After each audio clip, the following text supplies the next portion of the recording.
Good afternoon. I'm your host, Jimmy Kim, and you're watching the greatest show on the planet, The Jimmy Kim Show. To the audience out there, thank you so much for tuning in. We have a very exciting episode today.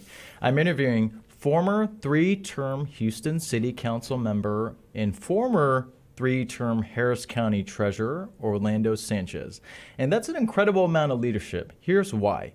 Houston, as you may or may not know, it's one of the largest cities in the United States. And last time I checked, Orlando, it's fourth. Is that correct? Correct. Yeah. And then Harris County, it's actually the third largest county in the country. So that's a tremendous amount of constituents that this incredible person sitting right next to me had to represent. So we're going to go ahead and start. Orlando, go ahead and give the audience an introduction of, who are you?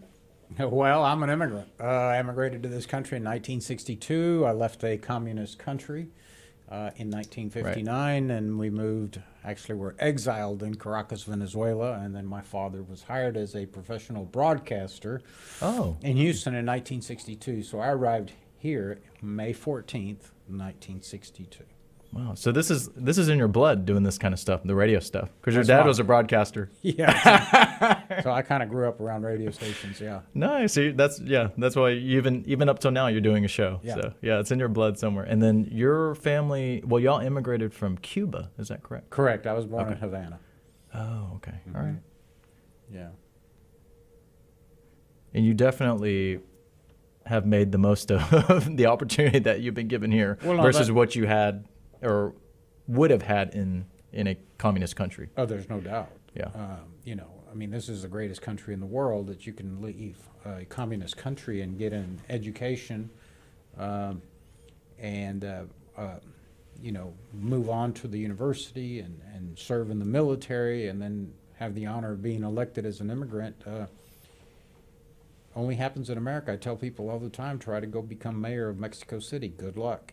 Try to go run for Buenos Aires City Council. Good luck. If you're not a native. But in the United States, in America, everybody has an opportunity. Right. As long as they have that drive and the heart. Yeah, and you're prepared. It's a very competitive system, but I think that's what makes us really impressive is that the cream does rise to the top. Yes, I agree. That even when people complain about elections getting too competitive and too many candidates jumping in, I say, hey, that's okay. Yeah, may the best win. All right. That's what it's about. Yeah. That's always kind of an interesting take I've had on it. That's why you have 24, football teams and 30-something baseball teams to create a little competition. Oh, yeah, right. And like I said, me personally, I've always liked a competitive field rather than just one person. Right. Because then you don't have any selection. Right. And then they don't have to work as hard, right, Orlando? Yeah. I'm sure you've been in a battleground before. Oh, yeah. In many different aspects of life, especially the political one, as we're going to go into that more here in a bit. So tell me more about, and you are an Air Force veteran, correct? I am. Yeah. Thank you for your service, Orlando. Thanks. I've never actually told you that in person, so I wanted to tell you. Yeah, I appreciate that. Yeah. And tell us more about that. Yeah, so when I was in high school, I always loved flying because of our proximity here in Houston to NASA. Right. Most NASA astronauts are military pilots. So I took a lot of interest in the military and decided to join the Air Force right after high school. And I served for 2 years active duty, and then I came back to Houston and served with what's known as the Texas Air National Guard, which is a sort of the state Air Force. I mean, it is the Air Force, but it's the commander-in-chief is the governor versus the president of the United States is the commander-in-chief of the United States military forces. Right. So I served 6 years there. So about 8 years I served in the Air Force. Yeah, it's a good amount of time. And the skills were easily transferable from one area to the other. The military teaches you, discipline and leadership, and so those are good skills to learn, for young people right after high school. Oh, yeah, absolutely. So, yeah, it was great. Because it's benefited you probably throughout your career. Absolutely. Right? The discipline you get and the punctuality. I tell people all the time, the Air Force will give you coordinates and time. So if you're off by 1 degree on the coordinates and they say drop the ordnance at 14:05 and you drop it at 14:10, you're a little late.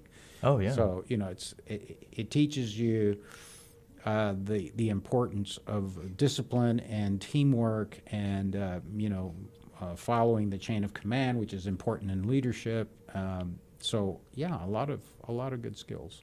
Yeah, punctuality, as you said, learning how Most to dress important. sharply. Yeah. You know, shine your boots and make Yeah. sure your uniform is pressed and sharp every day. Yeah.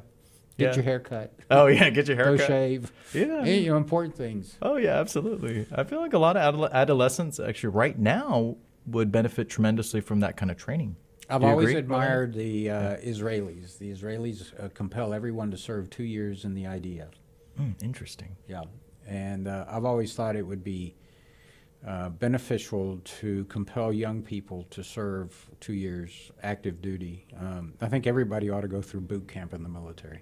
Yeah, maybe that would. Yeah, that would be interesting. Yeah, I Yeah. know a lot of people out there wouldn't like to hear that, but in the long run, yeah, it would benefit them greatly. It sure would.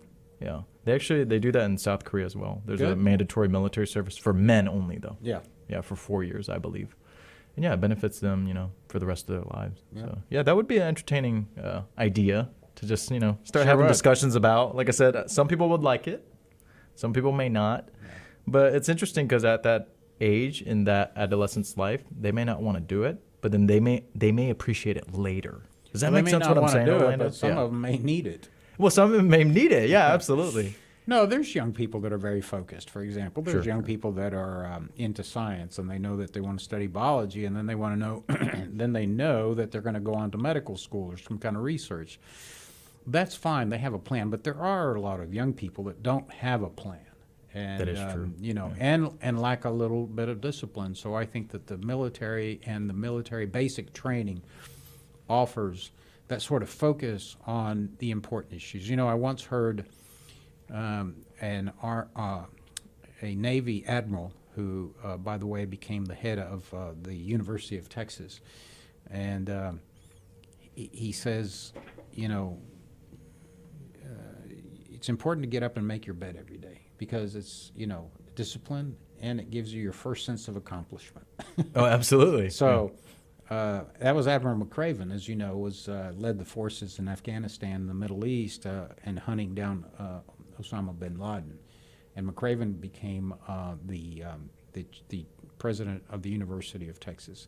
But he gave a great speech. He was invited to talk to the graduates in a commencement speech.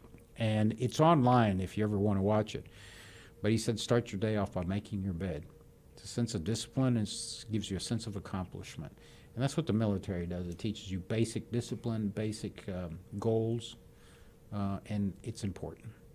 Yeah, I think I've actually seen that speech before. Yes, it's very very good. inspirational. Yeah. Yeah, and those small wins actually do make a difference. Yeah.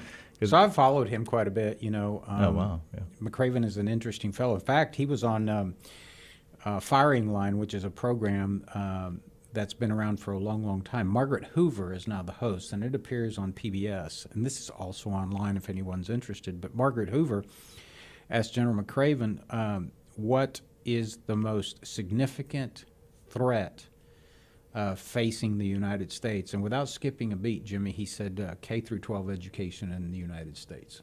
And I thought, I've never heard somebody talk about that being a threat, but it is. And so it was a great comment. He's a very astute man. Yeah, I believe it. Mhm. Yeah. Even I see that as a problem on the horizon too. Yep. Where I feel like we're lacking is that public education in some ways doesn't prepare our kids for the real world to be successful out here. Well,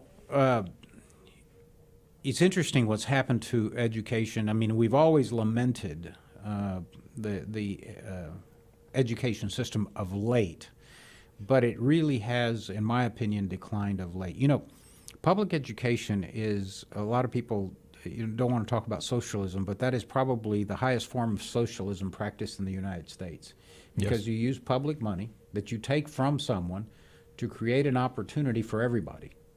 So, public education is socialism, but I never saw it that way, but yeah, you're right. well, it is. It's just like, you pay for it, and it's Yeah. free to everybody that wants to take advantage of it.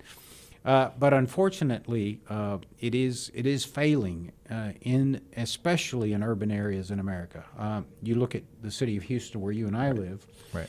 The Houston Independent School District, in my opinion, and I've held press conferences on this, is generally an abject failure. Oh, You my have goodness. thousands and thousands of Yeah. young Hispanics, for example, because the Hispanic population, because we have a high immigrant population, Right. and the Hispanic is a overwhelming majority of the population of Houston and the Houston school district. The kids are failing. The schools are failing, and so that's a problem. That's a problem for Texas. That's a problem for the taxpayer, and it's certainly a problem for the kids. And it's a problem for future industry coming to Texas. Yes. You know, Jimmy, because when you look at your tax bill, you know, in the United States and here in Harris County in Houston, where we live, you know, the city of Houston taxes you, the county taxes you, the hospital district taxes you, the port of Houston taxes you. But your biggest tax bill is the school district. And it wasn't too long ago, last year, many officials in the Houston Independent School District were indicted for misappropriating millions of saw dollars. that. I mean, it's a shame. Sad. And so now you So have failing sad. schools, you have kids dropping out, you have the public officials, you know, essentially Corruption. corruption, stealing Yeah, yeah. millions. I think it was like $9 million of public money. I mean, it's just unacceptable, and unfortunately, and that is why we get into the issue of the importance of voting. Oh, right. Yeah, because Yeah. the voters So the essentially voters voted need to those people speak in. up. Yeah, right. they need to tell leaders we're not putting up with that. Right. Did that happen in HISD? Yes, it did. Okay, just to Yeah, clarify. yeah. Yeah, I remember when that was really big news. Yeah. And how long ago was that? Well, it was the FBI investigation lasted for some time. This has Okay. been going on for a while, but the you know, typically the FBI investigate these cases, and it takes a long time to do the build up the case, and so I'm sure they were hot on the trail of the malfeasance over at the school board probably Right. several years ago, but the indictments, I think, came down last year, and several okay. people have pled out in federal court, but others are being tried. Okay. Well, I'm glad they're being held accountable for what they did. As they certainly should as be. they should be. Yeah, so my question is, has the educational, I guess, rates of success and failure, has that been consistent even from the time when you were a Houston City Council member? Has it been going down? I'm Is talking the- about like overall like grade levels of student success, because you mentioned that it has been failing. So has it been steadily declining even since the time you were in office up till right now? Yeah, in my opinion, I mean, you know, I served on the Houston City Council with, I believe, the first Asian elected of Chinese descent, Martha Wong. Okay, and I know her. Dr. Yeah. Martha Wong was not only a city councilwoman, but also a state representative. Right. But prior to her election and involvement in public office, Martha was a school principal. And I think and the former Houston superintendent, Billy Reagan, from many, many years ago, everybody that I know that has a passion for education has been talking about the decline in the quality of public education. I'm a firm believer in public education. As an immigrant, I came to the United States. I started school at a public school, and I eventually graduated from a public school. I think a public education is important for democracy. Yes. But unfortunately, it's become the education system, as you know, Jimmy, as someone who follows politics very closely, has become too politicized. People want to teach agendas and not the basics. You know, the basics are math, arithmetic, reading, writing, science, biology, chemistry. Yes. Well, you know, there's a movement in this country by what I consider to be, you know, more of the socialist, if you will. That's what Yes. I call them, to engineer what is being taught in schools. And what's being taught in schools is not sufficient for students to compete in the global economy, in the changing world of technology. You know, the economy changes at a faster pace now than it ever has because of technology. Absolutely. And so if yeah. kids aren't prepared, we as a country fall behind. And so that's why you see education issues now becoming so important, where parents will say, don't indoctrinate, educate my children. But there's such a movement in this country now to indoctrinate. And so we, all of us together, need to fight back to make sure that our children are being educated with our tax dollars. Right. It's funny because I'm a millennial, Orlando, and it's even hard for me to keep up with the technology that's happening Right. nowadays. Right. Yeah. And I grew up in this stuff. Yeah, no, It's like so I'm fast. an old fossil, and it's like, my God, I can't believe that, even with currency, I mean, this whole fascinating new Crypto. cryptocurrency Yeah. is just fascinating to me, and how Right. people try to reinvent things, and, self-driving automobiles, and, I mean, I know it's kind of old technology, but, I'm a big hiker. I like the outdoors, and in the old days, Jimmy, when we were hiking in the backcountry, we used to have to take geological surveys by the U.S. Geological Department of whatever they do. They have these. That are like published. Yes. Right. So, and we'd have to take a compass. Now, with Smartphone. your watch or your phone, you get, you Right. get your coordinates because of Immediately. GPS. Yeah. I mean, it's just fascinating. I mean, who'd have ever thought, right, that your little phone would tell you exactly where you are on a global map. Right. It's So, incredible. it is. I try my best to. I like to find balance, Orlando. That's actually one of the things even I do on my show is I always bring the guest into the studio because the chemistry is better, and the quality of the interview is higher than just a remote one. But at the same time, I do embrace the new technology as well because I feel like I have to keep up because if not, I'm gonna get left in the dust too. So I do try to keep up with what's going on, and I think that's very important. Do you agree with that, Orlando? Absolutely, and that's why education is so important. I think every child, it's a disservice to children, it's a disservice to our society if we don't provide the best education and give the kids the best opportunity to compete in the global economy or to pursue their dreams. If you put them in a failing school, then it's tough because we're competing in a global economy. I mean, Yes. when I was growing up, when I first came to America, I mean, if you wanted to buy an automobile, you went to General Motors, to Ford, or to Chrysler. I mean, that was it. Yeah. And now, it's like Kia and Toyota and, Ferrari if you can afford it, or the British are making automobiles. Now you have Right. electronic cars in Tesla, and you have, combustion engines and hybrid engines. And so it just tells you about how quickly technology is moving, and kids have to be prepared to participate. Yes. So what do you think are some of the solutions to this crisis that we're having with educations and our kids not being as competitive on a global scale? Is it readjustment of curriculum, maybe promoting education more, the importance of it? Yeah.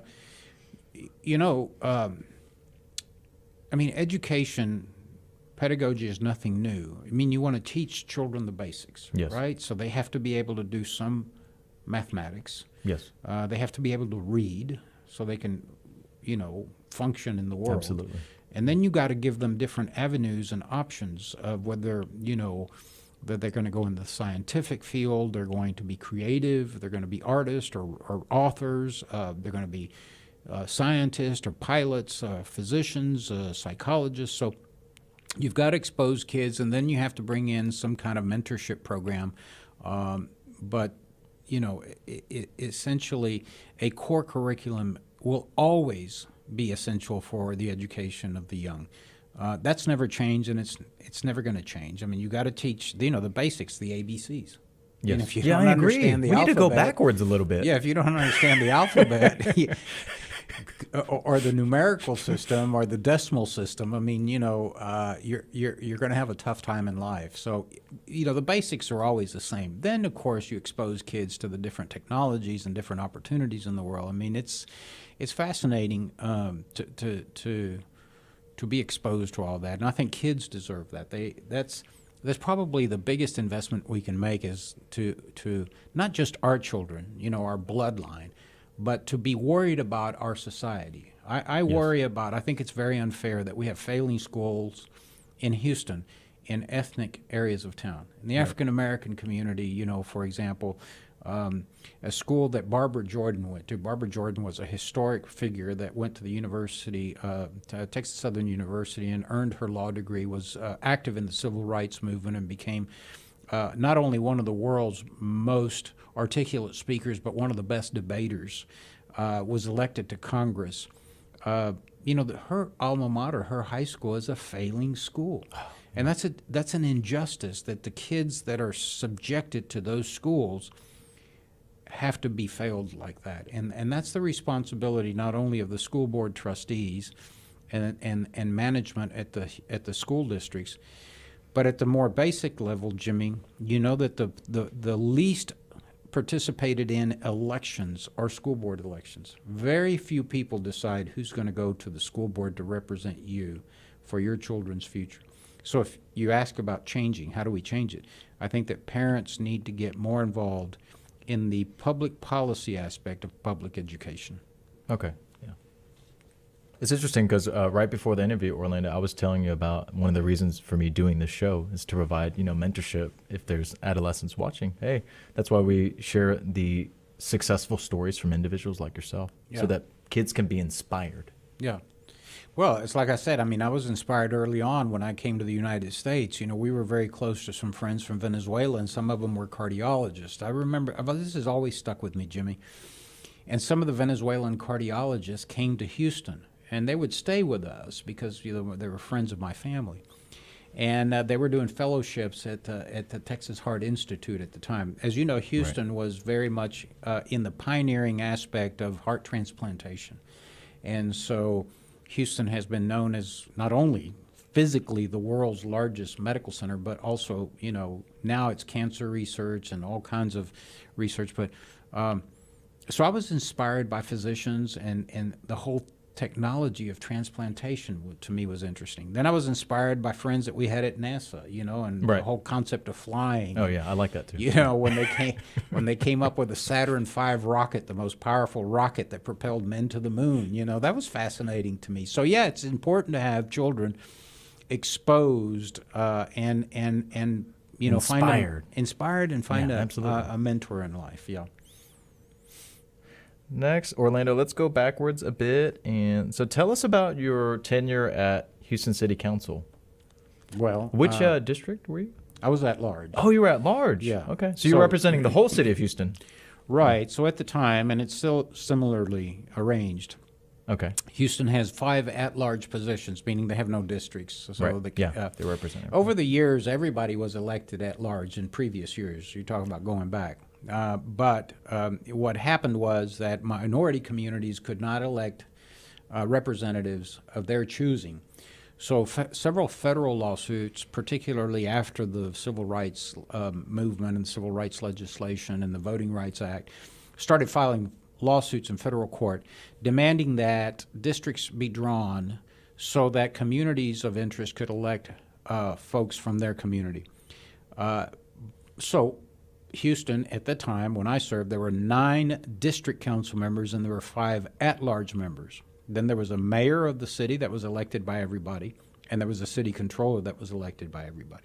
I became one of the at-large members. Yes. I was elected in 1995.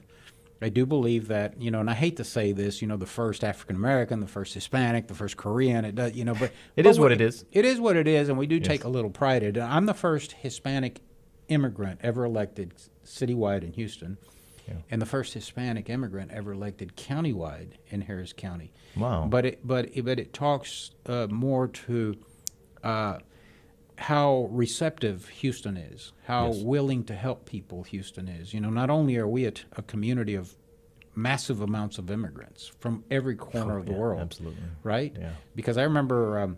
In the 60s when the Cubans fled, there was a small Cuban exile community here. But then I remember after the fall of Saigon, we had thousands and thousands of Vietnamese came here. And, then we had waves of Somalis here in Houston. And then, the wave of the Indian community that's come to Southwest Houston. So, and the beauty of Houston is it gives you an opportunity. The people of Houston will elect you if you're, talking the right issues. So I had the honor of being able to represent about 1.7 million Houstonians for 6 years. And now the population of Houston has almost doubled, would you say? Well, Right not now? the population of Houston, but I would say the larger metro area, including the suburbs and the exurbs. Because, when people think of Houston now, you think of going all the way down south to Waller County. You think about going all the way up to the Woodlands into Right. past Montgomery County, almost into Walker County, or Waller County to the west. It's a massive metro area. Yes. And so we're talking about potentially upwards of 14 million people. There are bigger cities in the world. Mexico City, 27 million plus. Right. But Houston is, when you look at those numbers, Jimmy, and you look at the diversity of nationalities and ethnicities and race, it's pretty amazing. It's a pretty amazing community. Agreed. It's completely a melting pot, and I like it. Yeah. Because I get to try each of every food, too. When I go look for a restaurant, when I want to find something new, you can find it. It is absolutely amazing. And this Yeah. is what I tell everybody. That's what continues to make America the greatest country in the world. And I say that with a lot of pride because anybody can come here. You're of Korean descent. I'm Yes. of Cuban descent. I have friends that are from Venezuela, Colombia, Mexico, Guatemala, Russian friends. My daughter went to an international school. If you're a naturalized United States citizen, you're covered under the same Constitution that everybody's covered under. The same constitutional guarantees and the Bill of Rights covers you and your family as does mine as the, fifth generation Texan. And that's a beautiful thing. Yes, I totally agree. yeah. Love the diversity here. I embrace it. Just like yourself, I have friends from all different backgrounds, ethnicities. Yeah. And it's truly something I cherish here. I was watching the Super Bowl last night, and whether you like rap or not, or you would have preferred country music or a symphony, or I like all those. You knew I was going to say that. Yeah. The fact is that the world is watching, and it was a display of American, talent, ingenuity, entertainment, and I just find that absolutely fascinating. As compared, for example, I've been watching a little bit the Olympics, but I keep hearing about how China has been reported that they are disrespecting and condemning some of the Chinese American, as traitors. It's just,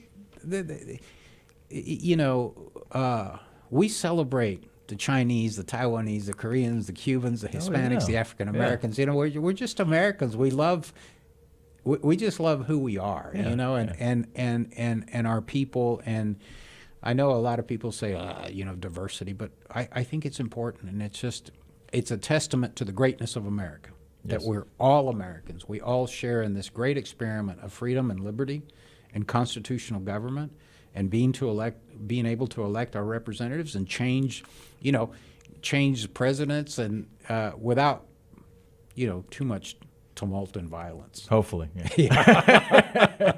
Last one was kind of crazy, but hey. Yeah. But it's not the first time it's happened. That's I was true. interviewed by a media that wanted to know, because some people want to blame the former President Trump for the insurrection or the disruption or the riot, whatever you want to call it, at the Capitol. But I reminded my friends in the media, which are pretty much leftist, that it's not the first time that there has been violence at the Capitol. In fact, people forget that Bill Ayers, who hosted a reception for then candidate Barack Obama, actually bombed federal facilities. Yeah. I didn't know that. Oh, yes. So the Weather Underground was a leftist, violent organization that bombed police headquarters, bombed the U.S. Senate, was involved in killings. And so, yes, has there been violence, a history of violence at the U.S. Capitol?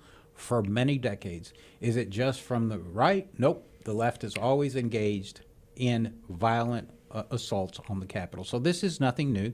We don't support it. We don't promote it. We don't approve of it. And that's why we have a criminal code. And everyone will be prosecuted under a democratically created criminal code. Yes, I agree with you completely on that as well. I mean, I support individuals' right to protest, but violence is never a good thing. Correct. And there's a big distinction between those two, because There's people no get those confused. Yeah. They think violence is protesting. Well, I guess it is in some sort of manner, but violence is never pretty. But protesting is a great thing, whether it's coming from the left or the right or the middle, but just having a voice that's important. Yeah, and I mean, Jimmy, I grew up in an era where I am a keen student. And I mean, what I mean by student is I'm fascinated by the historic nature of the civil rights movement, where, as you know, this country, as had many other countries, imported slaves from Africa. Yes. And slavery was a institution in this country. Right. And I, beginning in the 50s, watching the civil rights movement and being led by several people, but the most prominent leader of the civil rights movement, as you know, was Martin Luther King, Yes. a graduate of theology from Boston University, where he received his PhD, and a man who preached nonviolence. Yes. He never approved of or engaged in any violent behavior. He used two fascinating instruments to call out the institutional slavery in this country and the institutional racism that African Americans were suffering under. And that was the U.S. Constitution and the Bible.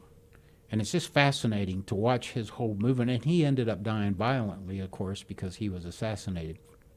And but, you know, that's right. I think that it's a little slower, but it's certainly more meaningful when you exercise your protest in a peaceful manner rather than a violent manner.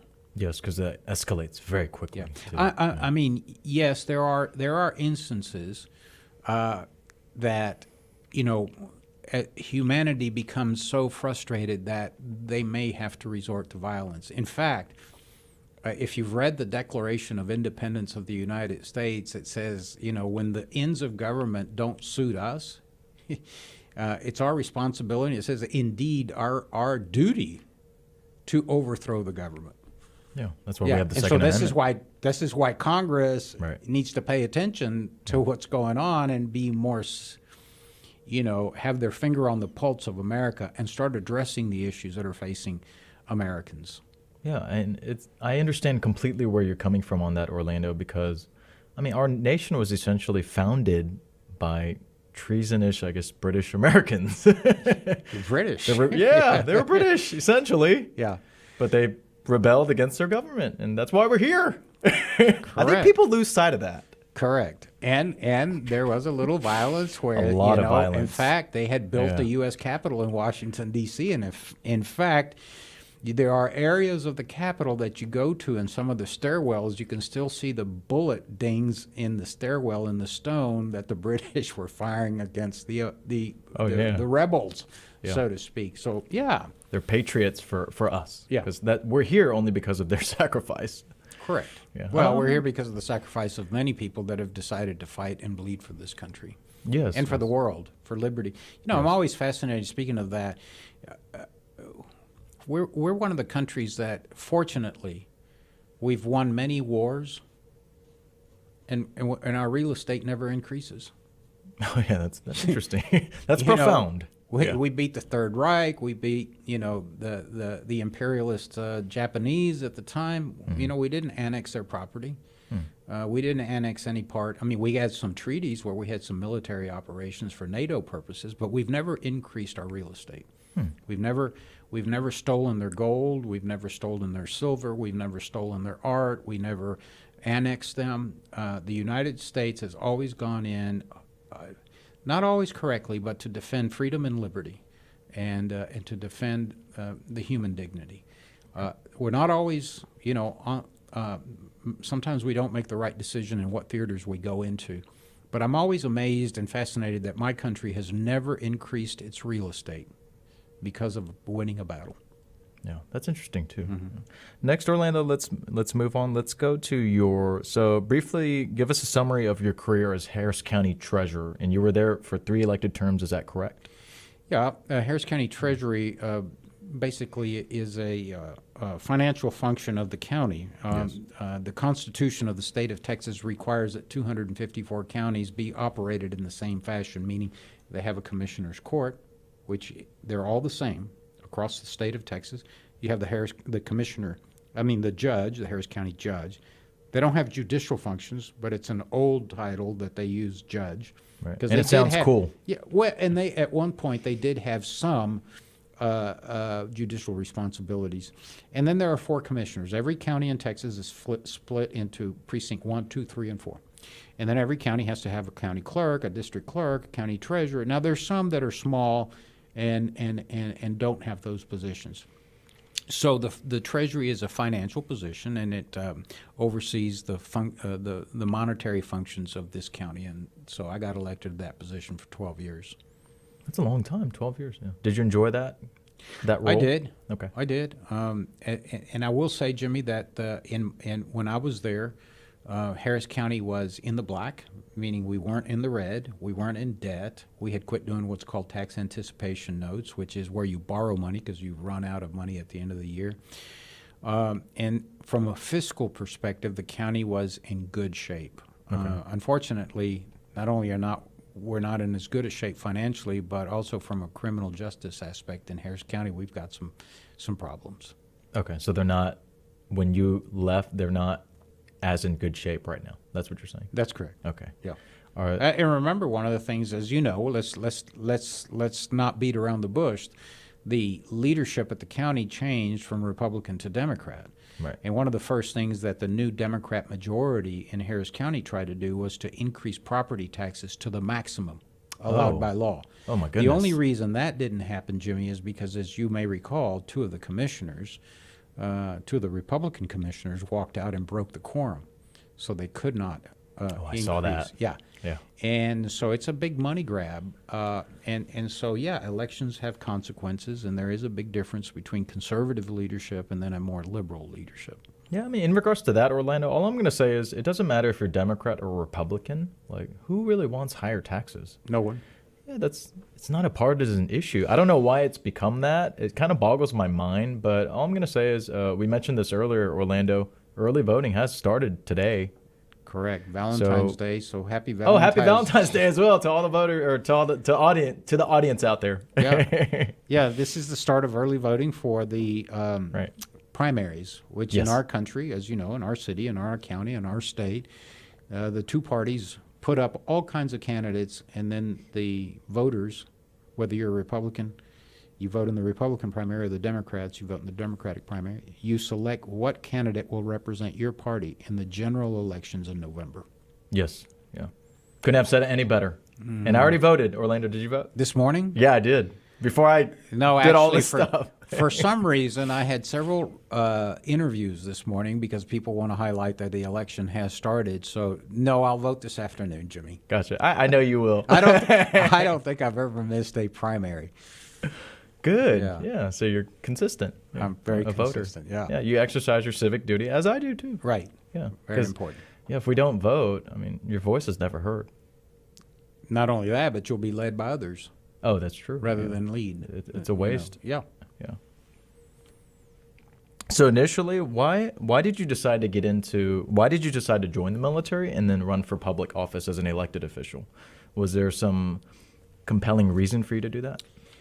Well, I mean, I get that question a lot, and I think that this is probably, you never, I mean, unless you're like a physician, right, and your dad was a doctor and you've always wanted to be a doctor, you've had that vision since you were 7 years old. Yes. For me, I recognize that I came from a communist country where liberties don't exist, where people are beaten for being gay or opposing the government, or for practicing their religion. There's no freedom to elect a democratic government in Cuba, for example. You're either a Marxist socialist or you end up in prison. Right. You do what the government tells you. Right. Even up till now, right?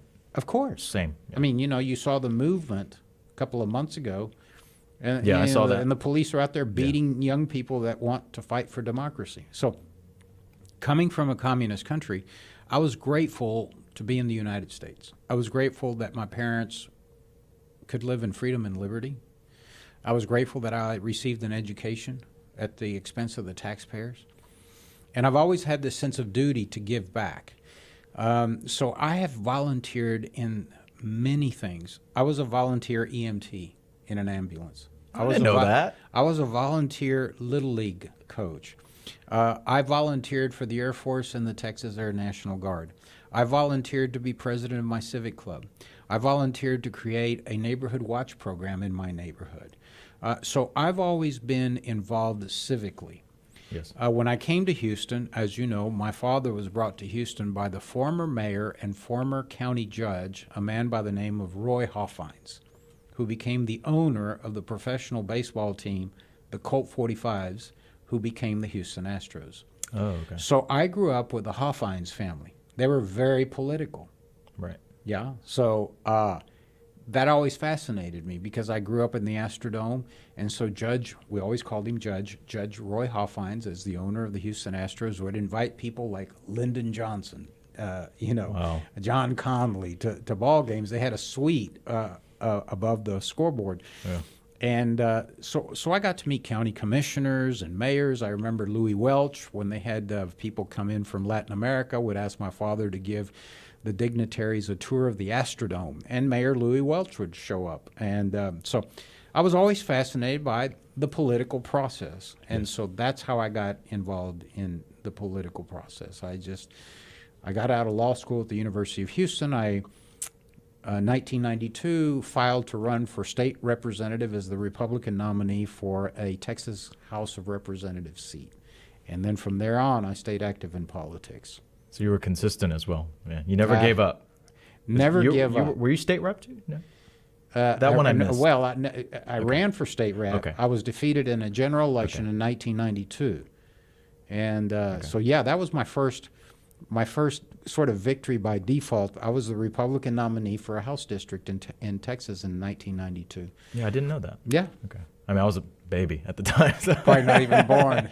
Barely, Orlando, Jimmy, barely. You're still a baby. Yeah, look true. at that face. Thank no you. wrinkles. But I tell this to a lot of people. I'm an old soul because, I mean, I like talking about, politics Yeah. and, business. No, and I know whatnot. you're very involved. I always see you all over town. Yeah. What other, what are some of the current projects you're working on right now? I know you have your Texas Latino Conservatives show as well. Yeah. Yeah. So in about 2015, 2016, 2017, Jimmy, I was following a man by the name of Murdoch, Professor Murdoch at Texas A&M. And he was a demographer, still is a demographer. I think he's with the University of Texas in San Antonio now. Is that like topography, landscaping? Well, it's population. Oh, trends. population. Okay. Yeah, All right. and demography, Demographics. Okay. Yeah. Got it. Yeah. And he was projecting the explosion of Hispanics in terms of the overall population in Texas. And as a longtime Republican, I watched as the Republican Party had become dominant in Texas. Yes. Because the election between Ann Richards and George W. Bush, that was the last time we elected a Democrat statewide. I noticed that, in my opinion, that the Republicans had taken their victories for granted. We got a little lazy. We didn't reach out to various communities. And I said, if this trend continues, we're going to lose conservative leadership in Texas. So here comes 2018, and Harris County, we were electing all Republicans, county judge, the commissioners, the district clerk, the county clerk, Yes. the county treasurer, the sheriff, we were all Republicans. And then all of the courts, right? The state district courts, the state district criminal courts, the county courts at law. And what happened in 2018? We were swept out completely. And when you looked at the demographic changes in Harris County, you realized that what Professor Murdoch was talking about was true.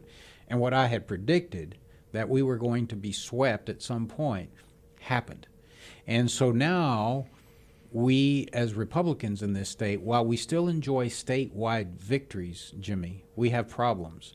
Well, let me tell you why we have problems. We've lost Harris County. We've lost Dallas County. We've lost Tarrant County. We've lost Bexar County.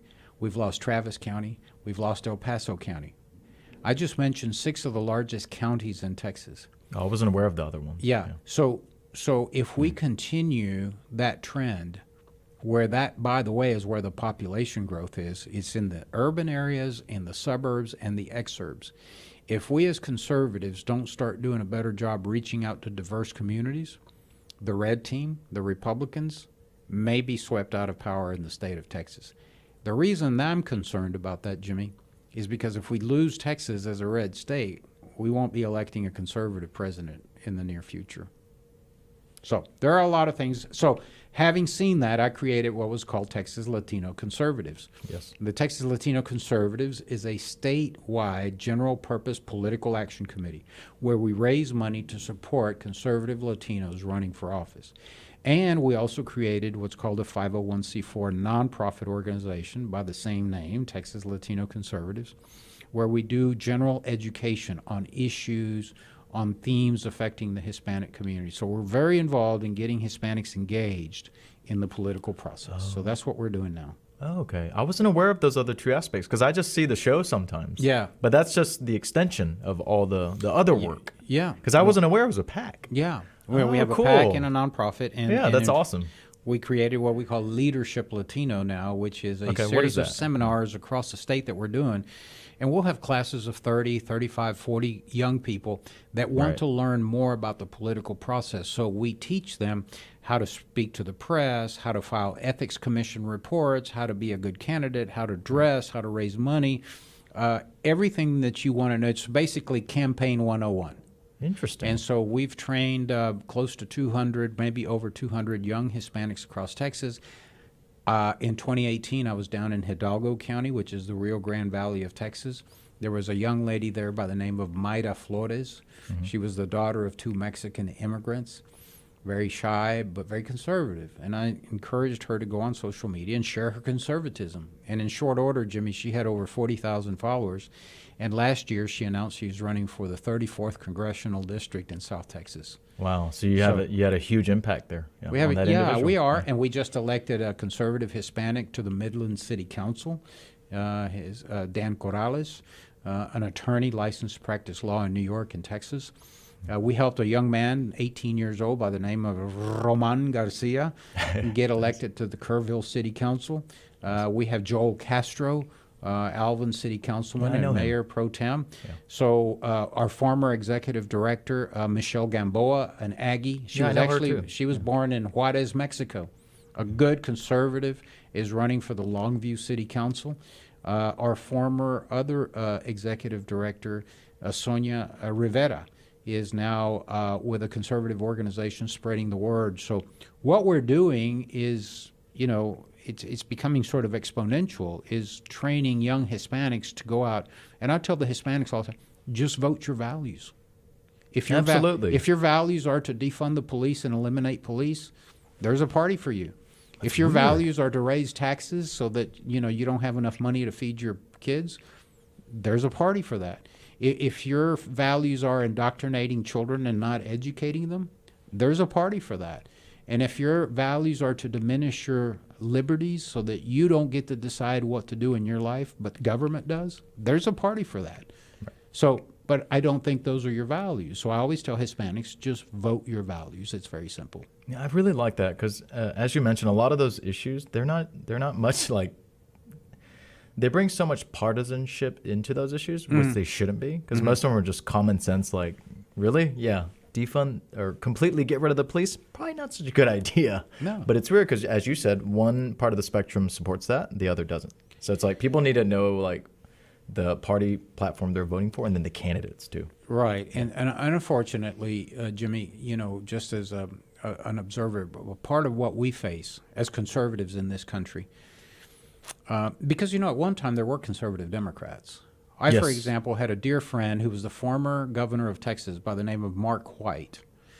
By all aspects, if I compared my values to Mark's, I mean, he was like me, kind of middle of the road, kind of fiscally conservative, advocated for good education, you know, strong criminal justice system. That's what most people, reasonable. Yeah, very reasonable. But the parties have become more divergent.